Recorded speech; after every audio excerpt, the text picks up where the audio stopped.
دیکھیے 2-3 چیزیں ہمیں نبی صلی اللہ علیہ وسلم کی جو بچپن کی زندگی سے متعلق ہیں وہ بہت واضح طور پہ ملتی ہیں. ان میں ایک آپ صلی اللہ علیہ وسلم میں حیا بہت غالب تھی. حیا ایک ایسی چیز ہے جو انسان کو بہت ساری برائیوں سے روکتی ہے. آپ نے سنا ہوگا پہلے زمانے میں، اب بھی کہتے ہیں بچے کوئی الٹا سیدھا کام کر رہے ہوتے ہیں تو ماں باپ کیا کہتے ہیں؟ بھائی تھوڑا حیا کرو. کہتے ہیں کہ نہیں کہتے؟ اور ایک روایت میں آتا ہے اذا فاتک الحیاء فافعل ما شئت، جب تم میں حیا ختم ہو جائے تو پھر جو چاہے کرو. پھر نہ آپ کسی بڑے کی عزت کرتے ہیں، نہ آپ کوئی ایسا کام کرتے ہیں جس میں آپ کی عزت جانے کا خطرہ ہو. یہ ایسا کام بھی کرتے ہیں جس میں آپ کی عزت جانے کا خطرہ ہو. تو ایک چیز تو ہمیں نبی صلی اللہ علیہ وسلم کی سیرت میں یہ ملتی ہے کہ نبی صلی اللہ علیہ وسلم بچپن سے ہی آپ بہت زیادہ حیا والے تھے.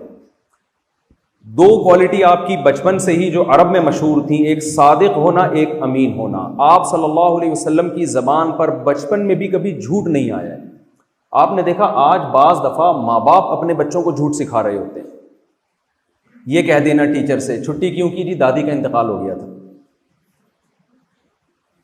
ایک دفعہ ایک بچے کی دادی گئی ہیں اسکول میں نا، اور بچے کو لینے گئی کہ میرا بیٹا آج لیٹ ہو گیا، کہاں ہے؟ تو انہوں نے کہا وہ تو آپ کے انتقال، آپ کے جنازے پہ گیا ہوا ہے. اسکول کے ٹیچر نے کہا کہ وہ تو آپ کے جنازے پہ گیا ہوا ہے.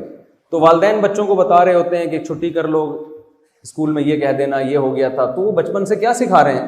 جھوٹ بولنا سکھا رہے ہیں. تو وہ کل آپ سے بھی جھوٹ بولے گا. پھر دیکھیے عجیب بات ہے، نبی صلی اللہ علیہ وسلم نے 40 سال کے بعد نبوت کا جب دعویٰ کیا نا کہ میں اللہ کا نبی ہوں، تو آپ نے اپنی نماز کو پیش نہیں کیا کہ دیکھو میں اتنے عرصے سے نماز پڑھ رہا ہوں، دیکھو میں غار حرا میں جا کے عبادت کر رہا ہوں، یہ اس کی علامت ہے میں سچا نبی ہوں.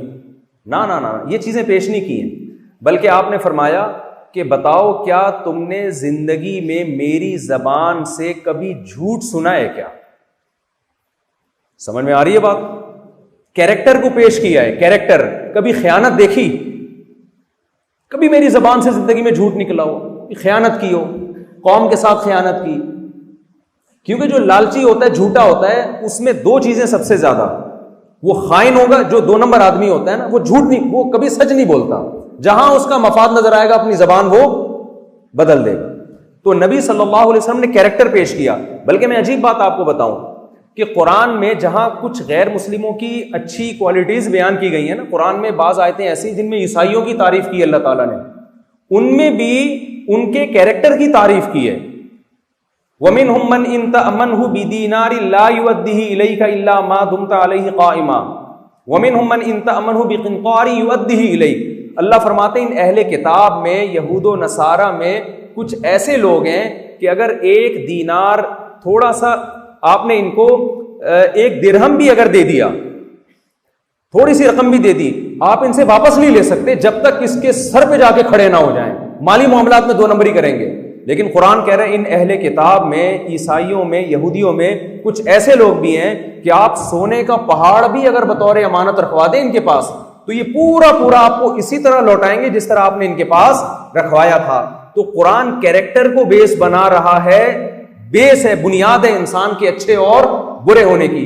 آج ہمیں افسوس کے ساتھ یہ کہنا پڑتا ہے کہ مسلمان میں نماز نظر آئے گی، آپ کو حج نظر آئے گا، کیریکٹر کے لحاظ سے مسلمان کیا ہو گیا؟ بہت زیادہ پیچھے ہو گیا.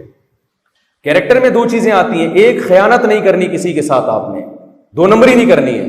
نمبر 2 آپ کی زبان پہ کبھی جھوٹ نہیں آنا چاہیے. تو رسول اللہ صلی اللہ علیہ وسلم نے جب نبوت کا دعویٰ کیا تو آپ نے اپنی 40 سال کی جو زندگی پیش کی ہے، جس میں بچپن بھی جوانی بھی، اس میں اپنی 2 کوالٹیز پیش کی ہیں کہ نمبر 1 میں صادق ہوں، میں کبھی جھوٹ نہیں بولا میں نے. نمبر 2 میں نے کبھی کسی کے ساتھ خیانت نہیں کی.